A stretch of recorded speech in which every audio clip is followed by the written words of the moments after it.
Personal notice. Danger's my stock and trade. If the job's too tough for you to handle, you got a job for me, George Valentine. Write full details.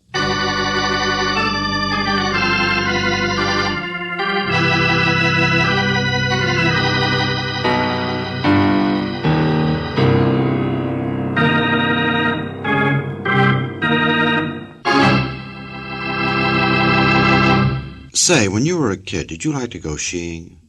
Now, by that I don't mean chasing the girl next door around the block, but rather the manly art of climbing the nearest snow-capped hill and then returning down said hill on a pair of skis. Of course, you probably know them as skis.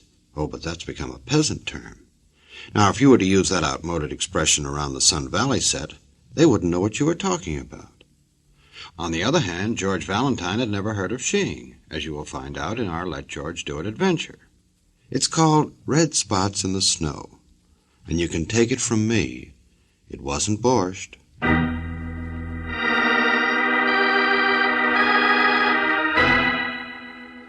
My dear Mr. Valentine, I have never been a violent man, so when I'm threatened I need a professional to, frankly, to act as my bodyguard. I don't expect you to follow me around ostentatiously with drawn revolver, but I will expect continuous protection night and day. You will fly to Snow Valley Lodge, where you will be my guest. Oh, George, did you hear that? Snow Valley. Yes, I heard it, Brooksy. Snow Valley's fabulous. The latest, most up-to-date resort in the whole country. I've read the circulars, too, Angel. Oh, we could have a wonderful time there. Well, you'd better finish the letter before you start packing. Oh, where you will be my guest. Uh-huh. I don't think you will find your duties too arduous. There's skating, skiing, dancing, and entertainment. Oh, George, it sounds heavenly. Yes, it does. Who's it from? Oh, it's signed Herbert Judson. Oh. George, do you think it could be... Only one Herbert Judson, I guess. Oh, who'd threaten a famous picture director like Herbert Judson? Probably not over half the population of Hollywood. Well, he's handsome, he's famous, he's clever. And quite a lady killer. I was reading about his latest heartthrob in one of the gossip columns. Well, then you don't want to take the case. Oh, I didn't say that. If you'd like a vacation... Oh, come to think of it, I'm not invited. The minute Judson sets eyes on you, I'm sure you will be. Oh, thank you. That was a compliment, wasn't it, George? No comment.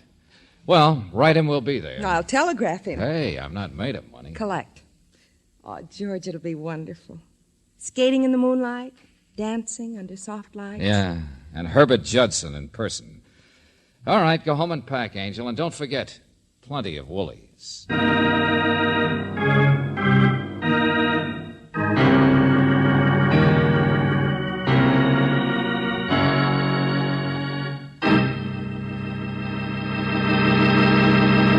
You are listening to Let George Do It. Our adventure will continue in just a moment. Now back to George Valentine and Let George Do It.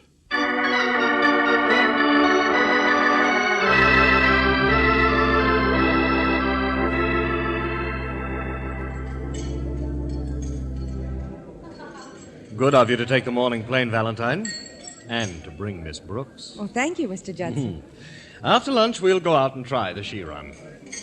She? That's the right way to pronounce S-K-I, George. Ah, thanks. You're welcome. Sorry I wasn't here to welcome you when you arrived. Special events on the ski run this morning. Oh, well, that's okay. We spent the time looking at the photograph albums in the lobby. You're on almost every page, Mr. Judson. Oh, yes, the publicity men here, you know, always snapping off-the-record pictures of well-known people on the ski run. Well, if I may be permitted a pun, there was one she in particular who was posing with you in a good many of the pictures. Well, all the girls like to have their pictures taken with me. Well, this one was very pretty, in spite of the fact that her dark glasses almost covered her face. Did you ever think of going in for pictures, Miss Brooks? Me? Oh, heavens, no. Oh, really? You're extremely photogenic, you know. I can get you a screen test. Incidentally, Mr. Judson... Now, don't worry about your fee, Valentine. It'll be over and above your hotel expenses. Everything's on me. Yeah, well, while we're waiting for lunch, perhaps you'd tell us just how you were threatened. I found this note under the door to my room. Oh? Yeah, words cut out of the newspaper. Better keep your promises if you expect to remain healthy. Is that all? It's enough, isn't it? What promises does it allude to? I haven't the faintest idea. I was sure a clever man like you would find a lot of clues in this. Well, I'm not a movie detective, Mr. Judson, just a troubleshooter who occasionally gets a good idea. Well, whatever the danger is, I'm sure you can cope with it. Mere fact that you're here is very comforting. Ah, here's little Mary with the succulent viands. You know, Pierre used to be chef at the St. Moritz? You're Mr. Valentine, aren't you? Yes, Mary, this is Mr. Valentine. Well, the desk clerk said that this note was left for you. Miss Mark delivered it once, so he sent it in. Oh, thank you. Yes. Will you excuse me? Why, certainly. I wonder who's sending me. Look at this. What is it, George? Just like yours, Mr. Judson. Words cut out of a newspaper. With your advertisement at the top, George. If this is you, you're wasting your time. A man must pay for his sins, and you can't stop it. Better leave here at once. I won't warn you twice. Well, whoever's sending these threats isn't wasting any time, is he? Say, tell me, have you had any disagreements with anyone here? Why, no, nothing of any importance. I had a little argument with Jacques, the she instructor. Maybe you'd better tell me about it. I might find it more important than you think. No, it really isn't anything. Little Mary, the waitress here, is quite a she expert. Their help, you see, are allowed to use the hill back of the lodge. Jacques and Mary are great friends, or at least they were until the girl who sings arrived. Hey, wait a minute. You're going too fast. The girl who sings? Her name is Jill Drew. She sings during cocktail hour. Hasn't anything to do with the argument I had with Jacques. I mentioned her because, Jacques is infatuated with her, and Mary is crazy about Jacques. Quite a little triangle. Well, this trouble you had with Jacques. Well, Mary's quite pretty, as you may have noticed. I have always been on the lookout for photogenic faces. I asked her how she would like to have a screen test. Jacques didn't seem to like the idea. But now that his interests are elsewhere, I'm sure he doesn't care. I'd like to meet this Jacques. Oh, you'll meet him, yes. We'll go up the mountain right after lunch.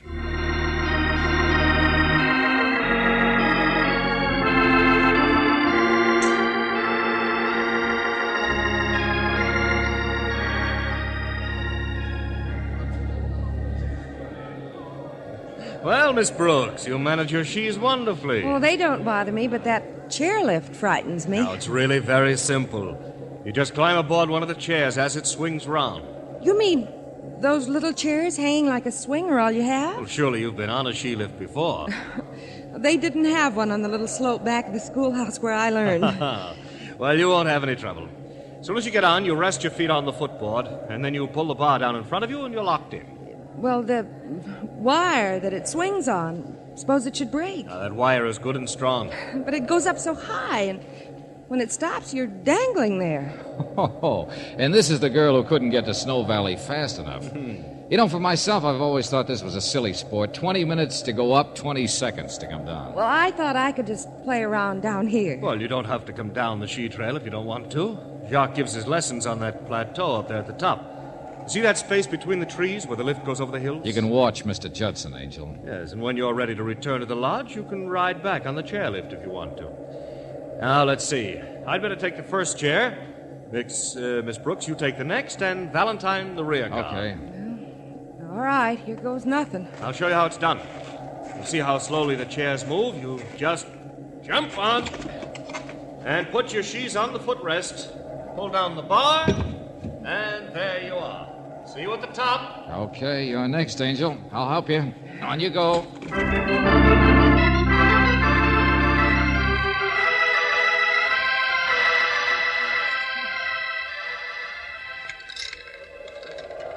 We're awfully high up, George. Yeah, it's a beautiful view, though. I'm afraid to look. I get dizzy. Surely you're not frightened now. We're almost there. And did you ever see a clearer day? Yeah, it is pretty, but those treetops down there look awfully sharp. Well, don't look down. Look ahead toward that opening between the trees. When we get through there, we'll be only a few feet off the ground. And just beyond, you'll be able to get off. Hey, look back and see how far we've come, Angel. I wish I were an angel. With wings. What's that? Someone in the woods must be hunting. I didn't know they allowed it. They must have hit something, George. Look down there. Red spots in the snow. Hey, that's blood. Hey, good night. Look, Angel, Judson slumped over the bar. He's been shot. Mr. Judson? Someone in the woods there to the left. Hey, Brooksy, look down there. What? Yeah, going down the far side of the hill out of the woods. Someone skiing awfully fast. Yes, and not on the regular ski run. That must be the person who shot Mr. Judson, a blue sweater with a yellow band. Too far off to see what he looks like. Oh, I wish this blame contraption would move faster. I'll phone down the minute we get to the top and see if we can head him off. Hey, you up there. Help Mr. Judson off. He's been hurt. Yes, sir. What happened? Someone shot him from the woods. All right, I'll get him off the chair. Well, someone will have to help me, too. Just a minute, lady. Wait till I get him on the ground. Well, wait now. Don't try to jump off. There you are, ma'am. Oh, thanks. George, he seems to be hurt badly. Yeah, okay, I'll be there in a second. All right, give me a hand. There you are, sir. Okay. All right, let's have a look at him. Now, phone for the police. Tell them to hold anyone wearing a blue sweater with a yellow band around it. Yes, sir. Shall I send for a doctor, too? Too late for that. Mr. Judson is dead.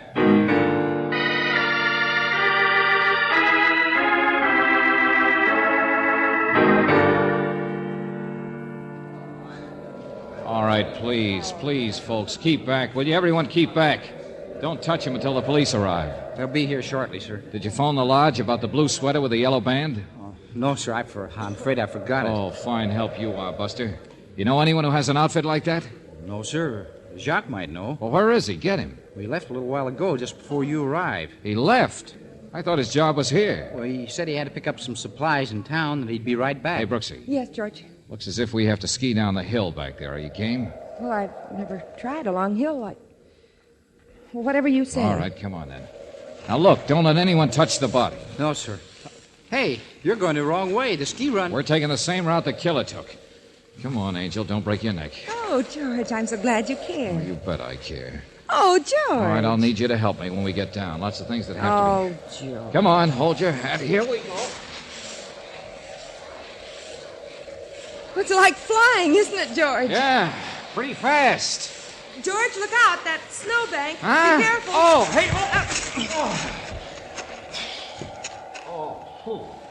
Hey, Brooksy, help me out of this, will Are you all right? Yeah, I guess so. Half the snow in the country went down my neck. Are you okay? Yeah, I'm fine. But it was certainly bumpy. The man must have been an expert. Yeah, but he slipped up. Nice of him to leave a trail in the snow for us to follow. Yeah, that's right. Well, come on. What are we waiting for? He's way ahead by now. I know, but we can tell the way he went. Duck down, Angel. Get behind that snowbank. We've caught up with our friend, the killer.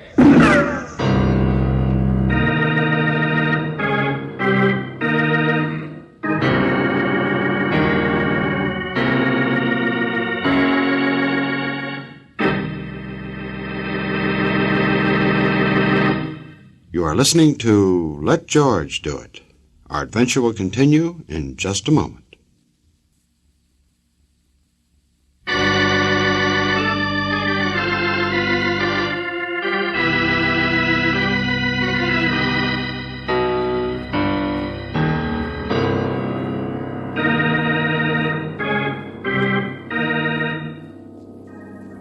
Now, back to George Valentine. You are invited to Snow Valley Lodge to act as guardian for the well-known Hollywood director Herbert Judson. And now Judson is dead, shot while riding on the ski lift just in front of you and Claire Brooks. And now that you've followed the suspected killer's trail, you find yourself hiding behind a snowbank, trying to avoid being a target. Well, if your name is George Valentine, that's only going to make you more anxious to catch the person who's been doing the shooting. Okay, Angel, according to my calculations, that's the last shot in his gun. Be careful, George. Okay, I'll take a look.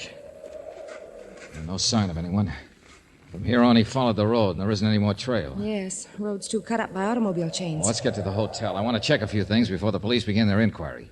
You check the drawing room and ask about blue sweaters and yellow stripes. I'll phone Hollywood and get the latest dope on Judson.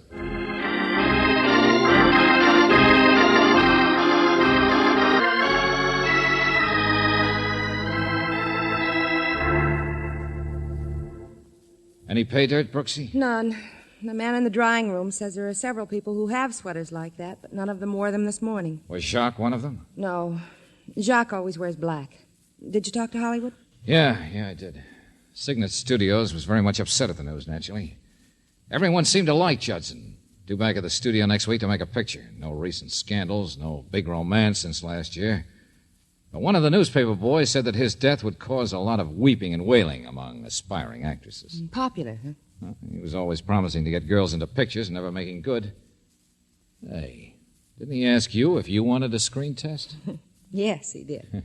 George, That note he received warned him he'd better keep his promises. Do you suppose one of the girls? I can't imagine why failure to get a screen test is motive enough for murder. But we mustn't pass up anything. Okay, promise Mary a test. Let's see her. George, do you remember these photo albums we looked at before lunch? Yeah, sure. Judson and his she's. Well, maybe one of them had a dark sweater with a light stripe. Oh.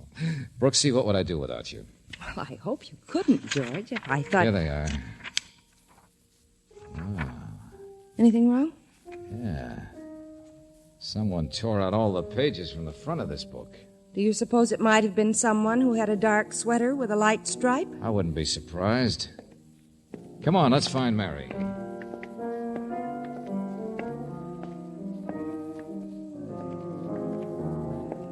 I beg your pardon. I'm looking for a waitress named Mary. Have you, You wouldn't find her here now. She's off in the afternoons. Oh, I see.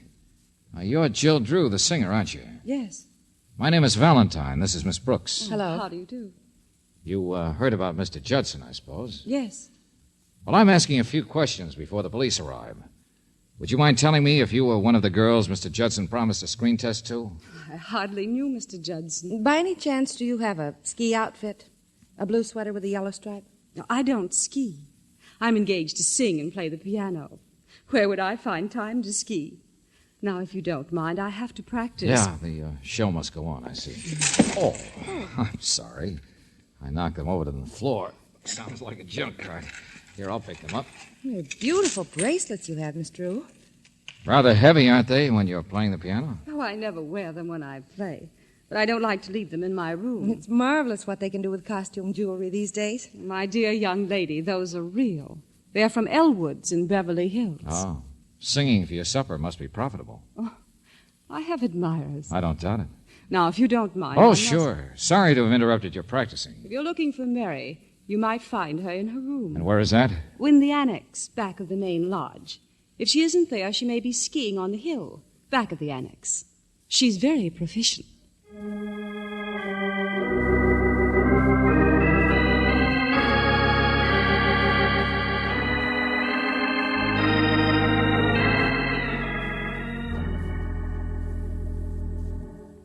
Mary, you've been crying. Yes, Mr. Valentine.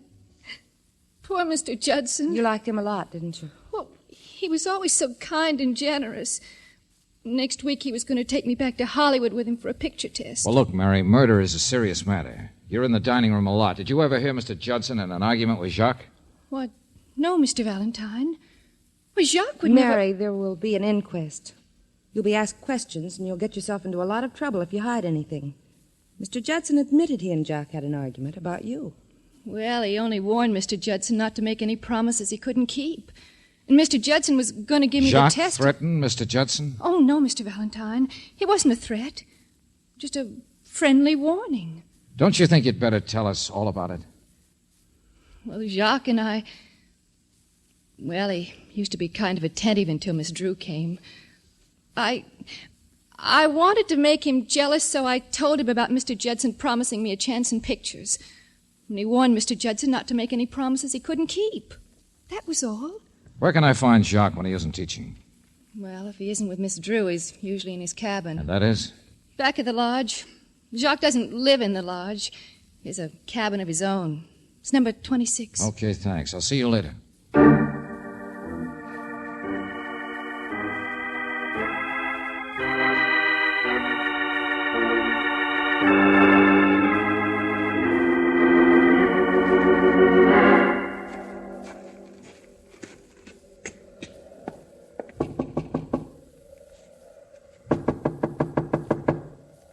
Seem to be at home. Maybe the door's open. We can try. A man who leaves his door open can't have anything to hide. Usually. Well, that's a nice cabin. Fireplace and everything. Yeah. Quite cozy. Oh, I'd like to have time to look at all the pictures he has on the walls. Well, go ahead and look. We'll see what else there is. These must be his pupils. Oh, publicity stills. Well, let's see now. The table. And there. Scrap basket. What is it, George? This newspaper. I haven't the slightest doubt that both Judson's message and mine were cut right out of this. George, if he wanted to hide it, why didn't he burn it? I was thinking the same thing, Angel. I'll keep it anyway. Now let's have a look at the pictures. Well, Jacques seems to have had his picture taken with every well-known star in Hollywood. To Jacques, who helped me stay on my feet, Grant Cooper. To Jacques, the best there is, Norma Lewis. And here he is with Mr. Judson and Jill Drew. In memory of a happy vacation. George, isn't this like one of the pictures from the book? Uh-huh. Only she isn't wearing the dark glasses here. She was prettier then. She wasn't posing when we saw her. Well, her sweater has a stripe. Only it's a light sweater with a dark stripe instead of the other way around. Thought she couldn't ski. Doesn't mean you can ski just because you're photographed with them on. George, do you smell something burning? Yeah, it smells like cloth. Hey, it is, here in the fireplace. No wonder we couldn't locate the missing suit. Where are you going? Well, to get some water to throw in the fire. Hasn't been in the fire very long. I'll get it out with a poker. There we are. Well, it's a shame to spoil this Don't rug, burn but... your hands. I'm getting the water. No, I got it, Angel. Just have to stamp on it a bit more. Look out, George. Huh? Oh, good. Well, what do you know?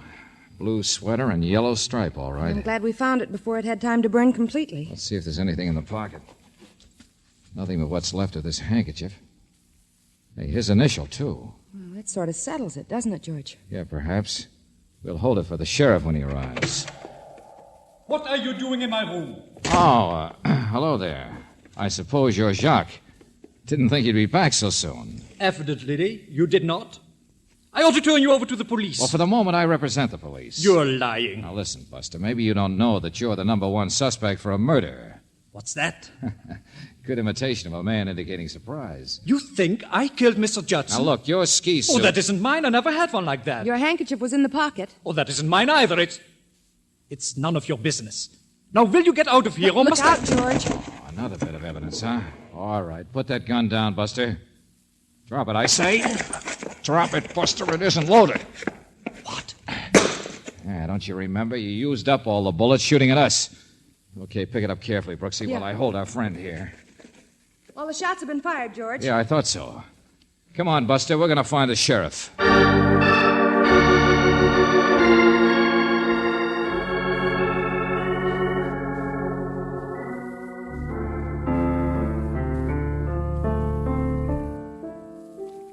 Sorry to disturb you again, Miss Drew, but have the police arrived? I haven't seen them, Mr. Valentine.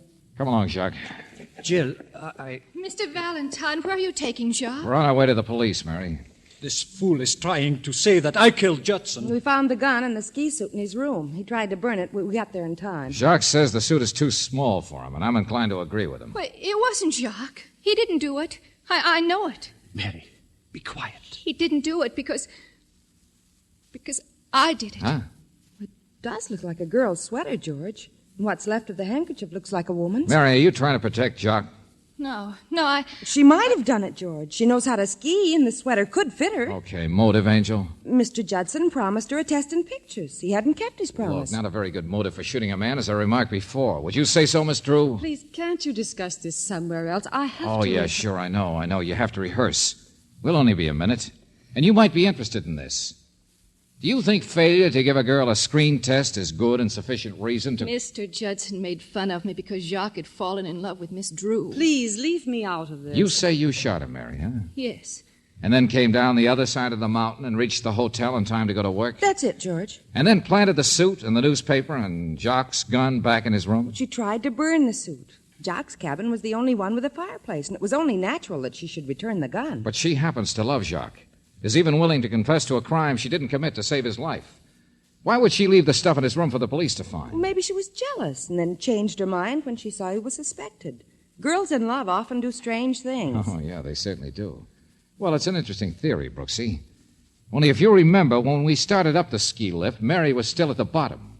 We just left her in the dining room. She couldn't possibly have reached the top before we did. Yeah, you're a sweet kid, Mary, trying to save the man you love. But it isn't a good idea to get mixed up with the law. Then you think it really was, Jack? Oh, no. I agree with you that it was a woman, all right. A woman's sweater, a woman's handkerchief.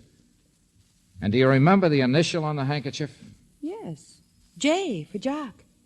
Why not J for Jill? Don't go away, Miss Drew. Oh, this is ridiculous. Is it? We saw your photograph in a blue sweater and a yellow band. You destroyed the pictures in the album, but you forgot the one in Jacques' room. But she had on a light sweater with a dark band. The strange peculiarities of photography, Angel. Unless you're using panchromatic film, blue comes out light and yellow comes out dark. And I think when I check with Elwood's in Beverly Hills about those bangles, we'll find that Judson bought them. Yeah, I think we'll find out that they were presents from him before he got tired of her and started sheeing elsewhere. All right, I did it. I didn't mean to kill him. I just wanted to frighten him. But he deserved to die. He was a pig. He was always promising women the world and giving them nothing. He even promised to marry me. Then he met this little nobody and treated me like the dirt under his feet. I tried to make him jealous by pretending I cared for Jacques. Brooksy, I'll turn this little lady over to the sheriff. Phone the jeweler in Beverly Hills. And then I'll meet you back in the lobby.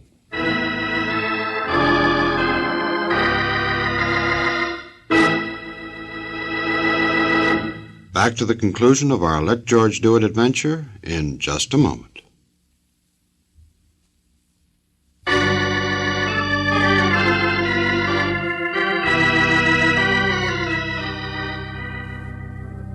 Well, I was right, Angel. Judson bought those presents and braces for Jill. But, George, did she tear the pictures out of the book so we wouldn't know she could ski? That's right. I don't think she meant to implicate Jacques, but his cabin was the only one near hers that had a fireplace. So when she went there to return his gun, she thought of burning the sweater, which she knew we'd seen from the chairlift. Well, how did you know Jacques didn't do it? Well, he didn't know the gun didn't have any bullets in it, for one thing. And now Mary and Jacques can live happily ever after. Can anyone really live happily ever after? Oh, George, you're so cynical. If you don't look out, some girl will take a shot at you for a warning. Not from a ski lift, Angel. The only girl who'd take a shot at me doesn't like dangling from the sky.